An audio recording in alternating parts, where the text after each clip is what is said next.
नमस्कार, आप देख रहे हैं क्राइम 24 आवर्स और मैं हूं आपके साथ ज्योति कनौजिया। आइए नजर डालते हैं खबरों की ओर।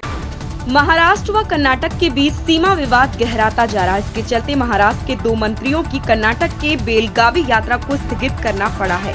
ये मंत्री वहां जाकर ग्रामीणों से चर्चा करने वाले थे। कर्नाटक सरकार ने कहा कि उनकी यात्रा से वहां कानून व्यवस्था की समस्या पैदा हो सकती है। महाराष्ट्र के मंत्री चंद्रकांत पाटिल व देसाई आज बेलगावी जाने वाले थे। होमगार्ड स्थापना दिवस के मौके पर उत्तराखंड में जवानों ने रैतिक परेड का आयोजन किया। कमांडेंट जनरल केवल खुराना के साथ मुख्यमंत्री पुष्कर सिंह धामी ने परेड का निरीक्षण किया। इस दौरान नागरिक सुरक्षा संगठन की झांकी भी शामिल रही। वहीं होमगार्ड जवानों ने कई तरह के करतब भी दिखाए।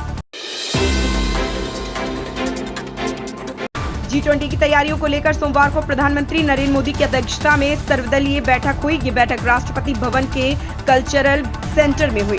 सर्वदलीय बैठक में सरकार की ओर से गृह मंत्री अमित शाह, वित्त मंत्री निर्मला सीतारमण, विदेश मंत्री एस जयशंकर, रक्षा मंत्री राजनाथ सिंह, वाणिज्य मंत्री पीयूष गोयल आदि मौजूद रहे।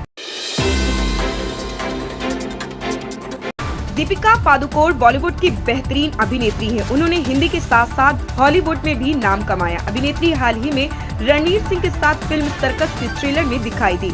इसी साल उन्होंने कान फिल्म फेस्टिवल में भारत को रिप्रेजेंट किया था।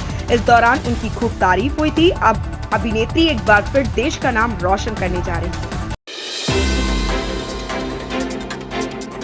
ललन सिंह एक बार फिर से जदयू के राष्ट्रीय अध्यक्ष निर्वाचित हुए हैं। जदयू के राष्ट्रीय चुनाव पदाधिकारी अनिल हेगड़े ने इस बात की घोषणा की है। जदयू के संगठन चुनाव में ललन सिंह निर्विरोध निर्वाचित हुए हैं। सिंह के राष्ट्रीय अध्यक्ष बनने के बाद महागठबंधन के कई नेताओं ने उन्हें बधाइयां एवं शुभकामनाएं दी। ट्विटर, अमेजन, फेसबुक के बाद अब पेप्सिको कंपनी भी कर्मचारियों की छंटनी की योजना बना रही है। वॉल स्ट्रीट जर्नल के अनुसार पेप्सिको इंक अपने न्यूयॉर्क हेड ऑफिस के स्कैन और बेवरेज इकाइयों से जुड़े 100 से अधिक कर्मचारियों को बर्खास्त करने की योजना बना रही है। रिपोर्ट में बताया गया है कि कंपनी ने यह निर्णय संगठन को सरल बनाने के इरादे से किया है। हालांकि पेप्सिको के प्रवक्ता ने छंटनी को लेकर अभी कोई आधिकारिक बयान नहीं दिया है। इमरान खान की पीटीआई पार्टी या आंदोलन शहबाज शरीफ सरकार पर पाकिस्तान में जल्दी चुनाव कराने की मांग को लेकर दबाव डालने के लिए करेगी। इससे करीब एक सप्ताह पहले पीटीआई ने ऐलान किया था वह मौजूदा राजनीतिक सिस्टम का हिस्सा नहीं रहेगी और उसके सारे नेता विभिन्न पदों से इस्तीफा दे देंगे। मध्य प्रदेश के बुरहानपुर जिले के लालबाग थाना क्षेत्र के लोनी गांव में एक सोने मकान में चोरों ने धावा बोल दिया। चोर घर से 95,000 रुपए की नकदी और करीब 50 तोले सोने के जेवरात चोरी कर फरार हो गए। घटना के समय मकान मालिक का परिवार पुणे गया हुआ था। पुलिस अब इलाके में लगे सीसीटीवी कैमरों से चोरों की तलाश कर रही है। राजस्थान में सर्दी धीरे धीरे जोर पकड़ रही है। रात के बाद अब दिन में भी तापमान कम होने लगा है। उदयपुर, गंगानगर, अजमेर, अलवर में दिन में अधिकतम तापमान सामान्य से 2 डिग्री सेल्सियस तक नीचे चला गया है। इस कारण शहरों में अब दिन में सूरज की गर्मी हल्की पड़ने लग गई है। इसके कारण जयपुर, सीकर, कोटा, उदयपुर में अधिकतम तापमान 26 डिग्री से नीचे आ गया है। जयपुर में एक युवक की हरकतों के कारण महिलाएं खौफ में जी रही। युवक राह चलती महिलाओं से छेड़छाड़ करता है, उनका हाथ पकड़ लेता है, गलत हरकत करता है। आरोपी की पहचान रवि गुप्ता के रूप में हुई है, जो शिप्रा पद मानसरोवर का रहने वाला है। इससे मोहाना थाना क्षेत्र में महिला से छेड़छाड़ करते हुए पकड़ा गया। फिलहाल युवक के खिलाफ किसी ने रिपोर्ट नहीं की, इसलिए शांति भंग में केस दर्ज किया गया। पश्चिम बंगाल की मुख्यमंत्री ममता बनर्जी ने G20 के लोगों में कमल के इस्तेमाल को मुद्दा बनाए जाने से इनकार किया है। तृणमूल कांग्रेस की अध्यक्ष ममता का कहना है कि वे इस मुद्दे को उठाने से परहेज करेंगी, क्योंकि अगर इस मुद्दे पर बाहर चर्चा होती है तो यह देश के लिए शुभ संकेत नहीं होगा। भारतीय मौसम विज्ञान विभाग की ओर से तमिलनाडु में भारी बारिश की आशंका जताई गई है। IMD के मुताबिक 8 अक्टूबर को यहां भारी से भारी बारिश हो सकती है, जिस कारण बाढ़ जैसी स्थिति बन सकती है। इसको देखते हुए यहां NDRF की 6 टीमों को तैनात किया गया है। अयोध्या में बन रहे भगवान श्री राम का भव्य मंदिर तीव्र गति से आकार ले रहा है। मंदिर का प्रथम तल दिसंबर 2023 तक बनकर तैयार हो जाएगा और जनवरी 2024 में रामलला अपने स्थान पर विराजमान हो जाएंगे। श्री राम जन्मभूमि तीर्थ क्षेत्र ट्रस्ट के महासचिव चंपत राय ने 3 दिसंबर को ड्रोन कैमरे से ली गई एक तस्वीर शेयर कर श्रद्धालुओं को मंदिर निर्माण के प्रगति से अवगत कराया। उत्तराखंड में कूड़े की शिकायतों का अब प्रदेश में त्वरित निस्तारण होगा। इसके लिए सभी निगम निकायों में क्विक रिस्पांस टीमों का गठन होने जा रहा है। शहरी विकास निदेशालय ने स्वच्छता सर्वेक्षण 2023 के तहत इन टीमों के गठन के निर्देश दिए हैं। हैदराबाद में दुनिया का पहला रियल टाइम गोल्ड एटीएम लगाया गया है। इस एटीएम से सोने के सिक्के निकाले जा सकते हैं। सोना खरीदने और बेचने का कारोबार करने वाली कंपनी गोल्ड सिक्का ने इस एटीएम को लगाया है। कंपनी का कहना है कि इस एटीएम ने 0.5 ग्राम से लेकर 100 ग्राम तक के सिक्के निकाले जा सकते हैं। विपक्षी महाविकास आघाड़ी ने सोमवार को एकनाथ शिंदे और देवेंद्र फडणवीस सरकार की नीतियों के खिलाफ 17 दिसंबर को मुंबई में एक सर्वदलीय विरोध मार्च की घोषणा की। नागपुर में राज्य विधानसभा का शीतकालीन सत्र शुरू होने से एक दिन पहले यह मार्च निकाला जाएगा। भारत जोड़ो यात्रा के साथ पैदल चल रहे राहुल गांधी भाजपा कार्यालय के सामने से गुजरे तो उन्होंने फ्लाइंग किस देकर भाजपा कार्यकर्ताओं का अभिवादन किया, जिसका वीडियो अब सोशल मीडिया पर वायरल हो रहा है। बिहार के मुख्यमंत्री नीतीश कुमार फोन उठाने में देरी होने पर मुख्य सचिव अमीर सुबहानी पर भड़क उठे। दरअसल मुख्यमंत्री सोमवार को जनता दरबार में लोगों की समस्या सुन रहे थे। इसी बीच भागलपुर से आए एक फरियादी ने जमीन विवाद में उसे जान से मारने की मिल रही धमकी को लेकर फरियाद की।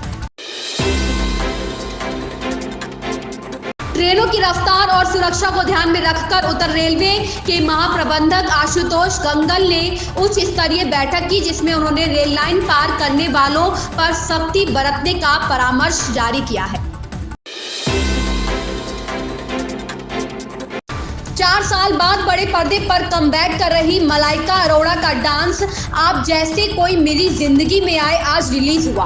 1980 की फिल्म कुर्बानी का यह गाना Ayushmann Khurrana starrer film an action hero के लिए रिक्रिएट किया गया है, जिसमें मलाइका डांस करती नजर आ रही है। गाने के रिलीज होने के घंटा भर के अंदर ही इसके व्यू लाखों में पहुंच गए और मलाइका की अदाओं से घायल लोगों ने तारीफ के पुल बांध दिए।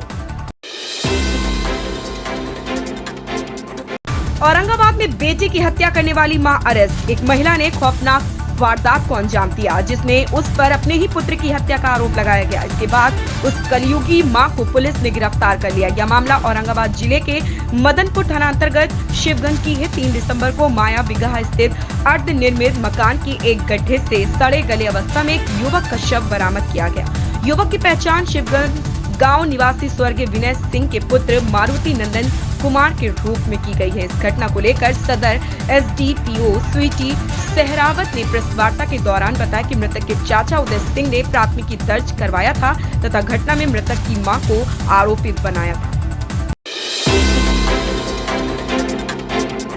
बाबा भीमराव अंबेडकर के परिनिर्वाण दिवस से एक दिन पहले बक्सर जिले में स्टेशन रोड के अंबेडकर चौक स्थित बाबा साहब की प्रतिमा को आंशिक क्षतिग्रस्त पहुंचाया गया।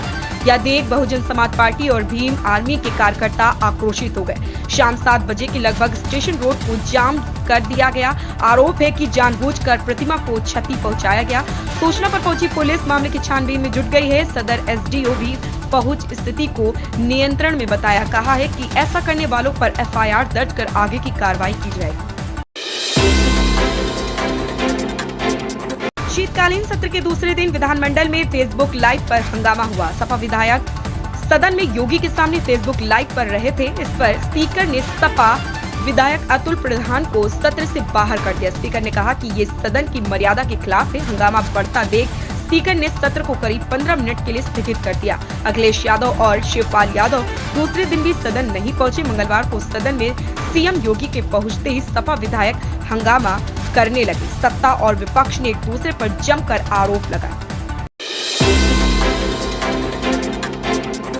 चूरू जिले की सरदार शहर विधानसभा सीट के उपचुनाव के लिए वोटिंग खत्म हो गई है। उपचुनाव में कुछ जगहों पर कांग्रेस बीजेपी के कार्यकर्ताओं में हल्की झड़प को छोड़कर शांतिपूर्ण मतदान हुआ है। उपचुनाव के लिए भाजपा, कांग्रेस और रालोपा के प्रत्याशियों समेत कुल 10 प्रत्याशी चुनावी मैदान में थे। 5 बजे मतदान खत्म होने के बाद भी कई बूथों पर लोग वोट देने के लिए लाइन में लगे हुए थे। सरदार शहर के राजकीय उच्च प्राथमिक विद्यालय स्कूल नंबर 11 में बने बूथ नंबर 115 पर दोपहर को फर्जी मतदान को लेकर बीजेपी और कांग्रेस के कार्यकर्ता आपस में उलझ गए। सूचना मिलते ही एसपी दिवंगत आनंद पुलिस टीम के साथ मौके पर पहुंचे और दोनों पक्षों से बात कर मामला शांत करवाया।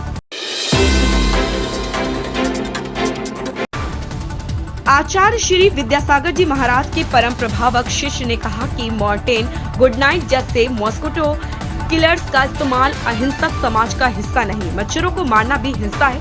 आचार्य श्री परम शिष्य श्री विनम्र सागर जी महाराज 72 समूह शरण एवं अरिहंत चक्र महामंडल विधान भव्य वेदी प्रतिष्ठा महोत्सव के लिए छतरपुर आए हैं। जैन मुनि श्री विनम्र सागर जी महाराज ने कहा, बाजार में कई केमिकल मच्छर मारने के लिए उपयोग होता है, या अहिंसक समाज में वर्जित है या एक हिंसा है। जो भी इसका इस्तेमाल करता है वह गलत है। मच्छरों को मारना भी हिंसा की श्रेणी में ही आता है।